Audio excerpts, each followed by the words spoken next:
కాపాడదామా చంద్రబాబు నాయుడు గారు? నేను మీతో ఉంటా. మీరు వయసులో పెద్దవారు. నేను ఒకసారి చంద్రబాబు నాయుడు అని తిట్టినా మీకు దీవెనలని మీకు తెలుసు. 22 సార్లు మిమ్మల్ని దీవించాను. ఇప్పుడు కూడా దీవించడానికి సిద్ధం. డబ్బులు తీసుకొచ్చి లక్షల కోట్లు, 100 కంపెనీ మన ఆంధ్రప్రదేశ్కి, మన తెలంగాణకి తీసుకొస్తానంటే వద్దన్నాడు ఆయన. నేను మన తెలుగు రాష్ట్రాలకు తీసుకొస్తా, 1 ఇయర్లో తీసుకొస్తా. మోదీ గవర్నమెంట్ అదానీకి స్టీల్ ప్లాంట్కి అమ్మకుంటా ఆపిన ఏకైక వ్యక్తి కేఏ పాల్.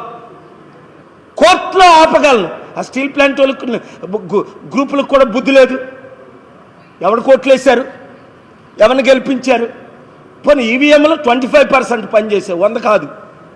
మీరు ఇంకో 25% వేస్తే వాళ్ళు ఓడిపోదురు కదా. 100కి 100 మంది నాకు ఓట్లు వేస్తే బాగుండు కదా, వారు గెలరు కదా.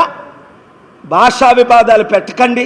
మన తెలుగు మాతృభాష, తమిళ మాతృభాష, మలయాళం మాతృభాష, కన్నడం మాతృభాష, ఒడియా మాతృభాష. আমার মজরে তুম লোক বিনষ্ট করবাকু চেষ্টা করে নাই।